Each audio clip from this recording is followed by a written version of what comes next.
dia a todos, graça e paz do Senhor Jesus seja com todos nós. Uma ótima segunda-feira para todos. Hoje é dia 28 de março de 2022. Seja muito bem-vindo ao nosso devocional de hoje. Nesta manhã, dando sequência à maratona de leitura bíblica, hoje nós vamos meditar nos capítulos 6, 7 e 8 do livro de Números. E o tema do nosso devocional de hoje será compromissos. É um tema que vai nos chamar bastante atenção. E por que falar de compromissos? É basicamente falar da essência da fé cristã. Ou não é verdade que o Senhor se comprometeu conosco na cruz e nos chama também para um compromisso através do discipulado. Mas vamos falar então aqui de Números 6, 7 e 8. Deixa eu destacar para vocês aqui um texto que, na verdade, seria um belo resumo de tudo que a gente vai falar nessa manhã, que é, inclusive, a chamada bênção sacerdotal, que está aqui no capítulo 6 de Números, e diz assim: o Senhor te abençoe e te guarda. Aliás, vamos lá. Começa de novo. O Senhor te abençoe e te guarde. O Senhor faça resplandecer o seu rosto sobre ti e te conceda a graça. O Senhor volte para ti o seu rosto e te dê a paz. Assim, eles invocarão o meu nome sobre os israelitas e eu os abençoarei. Esse, como eu disse, é o texto muito usado, a bênção sacerdotal, e ele, de certa forma, vai resumir aqui o que nós vamos falar, porque nos 3 capítulos, 6, 7 e 8, o escritor do livro de Números, Moisés, ele fala de 3 grupos distintos e os seus compromissos com o Senhor. Então ele vai falar, por exemplo, no capítulo 6, do compromisso dos nazireus com o Senhor. No capítulo 7, ele vai falar do compromisso dos líderes e das tribos com o Senhor. E no capítulo de número 8, ele vai falar dos compromissos dos levitas com o Senhor. Então, vamos estudar ou vamos falar aqui rapidamente cada um desses, começando então com os nazireus. Quem eram os nazireus? Nazireus, a melhor definição aqui, eram separados do Senhor. Os nazireus, eles deveriam se consagrar, eles deveriam se dedicar inteiramente ao Senhor. Existe um nazireu famoso que é Sansão. Sansão era nazireu. O nazireu, ele fazia 3 compromissos. O primeiro compromisso era o de jamais beber qualquer tipo de bebida fermentada. Qualquer tipo de bebida que tivesse ali qualquer forma de fermentação que gerava ali álcool, enfim. Ele deveria se abster das bebidas fermentadas. Segundo compromisso do nazireu era de nunca cortar o cabelo. Por isso Sansão, tinha o cabelo grande, a questão lá de Dalila com ele, etc. e tal. Terceiro compromisso, ele não devia ficar perto de alguém ou de algum cadáver até de animal. Mesmo se algum animal ou alguém morresse perto dele, ele deveria fazer todo um processo de purificação. Qual é o ponto? O ponto é que esse homem ou esse indivíduo, ele devia viver em completa adoração a Deus. E nós, os crentes, eles são chamados a viver uma vida de adoração constante a Deus. E é importante falar sobre adoração, porque a adoração não está ligada à música. A música faz parte da adoração, mas a adoração não se resume à música. Hoje se usa muito esse termo, a adoração, para se referir à música, mas de fato, a adoração é muito mais do que isso. Como nós podemos adorar a Deus? De 2 maneiras. Primeiro, naturalmente. Por quê? Nós naturalmente adoramos a Deus de alguma forma. Toda a criação adora a Deus de alguma forma. Só que os nascidos de novo, eles adoram a Deus ainda de uma maneira mais profunda. Porque a obra de Cristo, que é infundida sobre aqueles indivíduos, a obra de Cristo que é imputada sobre aqueles indivíduos, a obra de Cristo colocada sobre a vida daqueles indivíduos, transforma a natureza deles de tal forma que naturalmente eles vão glorificar a Deus, vão adorar a Deus. O nascido de novo, ele adora a Deus naturalmente, só pelo fato de ter nascido de novo, só pelo fato de ter experimentado a obra da redenção em Cristo. A segunda forma é de forma intencional. Nós também adoramos a Deus de forma intencional. Por quê? Porque quando nós resolvemos ter um estilo de vida que adora a Deus, nós resolvemos ter um estilo de vida que vai condizer com a verdade de Deus.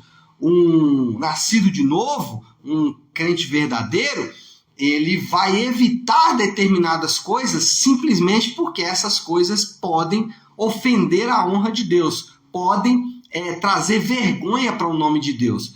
O quarto mandamento se aplica muito a isso, não tomar o nome do Senhor em vão. Então, o crente, ele adora de forma natural, por causa da obra de Cristo na vida dele, mas também de forma intencional, tendo um estilo de vida que adore ao Senhor, um casamento que adora ao Senhor, uma vida financeira e assim por diante. Cada detalhe da vida, ele tem que pensar esses detalhes. O cristão, ele precisa analisar com calma esses detalhes para, nestes detalhes, adorar a Deus. Em segundo lugar, o segundo grupo são os líderes e as tribos. E aí, o capítulo 7 vai falar sobre isso. O capítulo 7 parece, inclusive, a descrição de uma planilha, né? Porque os textos praticamente se repetem 12 vezes da mesma forma, porque cada uma das tribos entregou exatamente a mesma oferta. Uma diferencinha ou outra ali entre uma e outra, mas grosso modo as ofertas foram basicamente as mesmas ali que foram entregues por cada uma das tribos. Os líderes apresentaram ofertas especiais para auxiliar nos trabalhos do tabernáculo. Ou seja, os líderes, cada tribo, cada líder de tribo apresentou a sua própria oferta de forma igual, de forma conjunta, para poder auxiliar nos trabalhos que serão feitos ali no tabernáculo. E o povo de Deus, ele é chamado para viver em comunhão. O povo de Deus, ele é chamado para dividir e para partilhar experiências em comum. Por isso, cada tribo deveria entregar exatamente a mesma oferta, porque era um sinal de comunhão, um sinal de ter aquilo em comum. Então, as tribos são chamadas, o povo de Deus é chamado para viver em comunhão. Para quê? Qual é o motivo de se viver em comunhão? Qual é o motivo de comungar de experiências como essa? É que na comunhão existe discipulado. Na comunhão nós somos formados, não só informados, mas também formados. Então, é na informalidade dos encontros da igreja que nós aprendemos lições valiosas.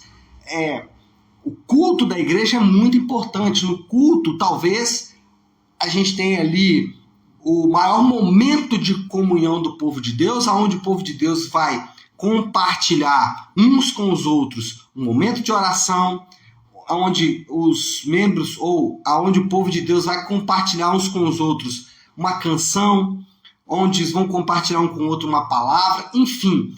O momento do culto é um momento extremo de comunhão. Mas existem outros momentos tão singelos na vida da igreja que também são de comunhão. Um momento de um café, por exemplo, na informalidade de um cafezinho que vocês tomam, que os membros da igreja tomam junto ali na porta da igreja, aquele bate-papo ao fim do culto. Outros momentos, por exemplo, nas células, né, nos connects, enfim, todos esses momentos de informalidade são fundamentais para o povo de Deus, porque nesta comunhão, nesse momento compartilhado, existem lições valiosíssimas de discipulado. Terceiro grupo, então, o primeiro grupo, os nazireus, homens dedicados à adoração a Deus. Segundo grupo, os líderes e as tribos comungando do seu auxílio ao tabernáculo. E o terceiro grupo, os levitas. Lá no capítulo de número 8, o texto vai narrar a preparação dos levitas para o serviço, porque aqueles homens iam se comprometer então com o serviço no tabernáculo. Eles estavam sendo preparados. Você lê o texto, existiu toda uma preparação. Nós até falamos sobre essa preparação lá na leitura do livro de Levítico, mas agora essa preparação é de fato, e eles estavam sendo preparados para servir os seus irmãos. E os crentes, eles são convocados ao serviço. Eu me lembro de uma oportunidade em que um rapaz me procurou, isso há alguns anos atrás, e ele falou comigo assim, eu nem era pastor na época, né? Falou assim: Léo, eu quero servir mais, mas eu não sei pregar, eu não aconselho bem, não sei cantar, como eu posso servir? E aí eu falei com ele, olha, serviço pode ser coisas complexas, de fato, como pregação e aconselhamento. Um aconselhamento é algo muito sério, e não é qualquer pessoa que deveria ou que poderia aconselhar, ainda que às vezes um conselho mais simples pode ser dado com mais facilidade, mas aconselhamento envolve emoções, envolve decisões, isso é algo muito sério. Pregação da palavra é algo muito sério, não pode deixar ninguém, como posso dizer, não pode deixar alguém que não seja preparado para isso. Então são serviços complexos. Contudo, existem serviços muito simples, como, por exemplo, evangelismo. Eu disse para esse rapaz, olha, comece evangelizando seus amigos da escola, comece evangelizando seus familiares. Essa é uma forma de serviço tão linda e às vezes tão desprezada. Então, servir pode ser coisa simples, como evangelizar alguém, como falar do amor de Deus para alguém, ainda que evangelizar envolve coisas tão lindas e às vezes até complexas, mas falar do amor de Deus é tão simples, né, gente? É só falar do que nós mesmos vivemos com o Senhor. Bom, moral da história, qual é o resumo aqui de tudo isso que a gente viu nesses 3 capítulos aí de Números? Todos estes compromissos, os compromissos aqui do Nazireu, o compromisso dos líderes e as suas tribos e o compromisso dos levitas, expressavam de diferentes maneiras, cada uma de sua forma, a atitude de obediência do povo aos mandamentos de Deus. Então, cada um, à sua própria maneira, expressava ali a obediência aos mandamentos de Deus. Agora, mais lindo disso é que todas essas coisas, tudo isso que eu falei, a adoração dos nazireus, a comunhão que gerava discipulado dos líderes e das tribos, o serviço dos levitas, todas essas coisas, elas são ou foram feitas ou podem ser vividas na vida comum da igreja. É no dia a dia da igreja que nós podemos adorar a Deus, ou também podemos adorar a Deus. É no dia a dia da igreja que a gente pode ter comunhão que gera discipulado, e é no dia a dia da igreja que nós vamos servir uns aos outros em amor. Então, essas coisas podem ser vividas na igreja e isso é maravilhoso. Qual é o desafio do Léo, então? Basicamente, o desafio aqui desta manhã de segunda-feira, para começarmos a semana bem, viva a vida comum da igreja. Já que todas essas coisas que a gente falou aqui, adoração, comunhão, discipulado e também serviço, todas essas coisas podem ser vividas na vida comum da igreja. Então, viva a vida comum da igreja. Não só o culto, que é maravilhoso, mas aqueles momentos de informalidade ou aquela resenha gostosa que a gente acaba compartilhando como igreja, tudo isso é muito bom para o nosso crescimento e também expressam o nosso compromisso em obedecer aos mandamentos de Deus. Tá certo, pessoal? Vamos orar? Vamos colocar tudo isso aí que a gente falou diante do Senhor? Então, se você puder aí, para um instante aquilo que você está fazendo e vamos juntos buscar a Deus em oração. Vamos orar como eu faço toda segunda-feira e também a sexta-feira. Eu gosto de orar a oração do Pai Nosso para começar a semana. Vamos fazer isso então? A oração que o Senhor nos ensinou. Pai nosso que estás nos céus, santificado seja o teu nome. Venha o teu reino, seja feita a tua vontade, assim na terra como no céu. Dá-nos hoje o nosso pão de cada dia. Perdoa as nossas dívidas, assim como perdoamos aos nossos devedores. E não nos deixes cair em tentação, mas livra-nos do mal, porque teu é o reino, o poder e a glória para sempre. Amém, amém e amém. Amém, meu povo? Bom, então é isso. Nós vamos ficando por aqui. Vamos encerrando então o nosso devocional de hoje. Quero só deixar um aviso antes da gente finalizar. Hoje à noite, às 20 horas, falei de viver a vida comum da igreja. Hoje às 20 horas, na nossa igreja Nave, nós temos o nosso talk de casais. Vamos conversar sobre a palavra de ontem juntamente com todos os casais. Então, se você é casado e tem certeza, hoje é dia de você estar conosco aqui no nosso talk, tá bom? Te espero então às 20 horas na nossa igreja Nave. Pessoal, é isso. Que Deus te abençoe. Uma ótima, uma excelente semana para todos nós. Fiquem com Deus.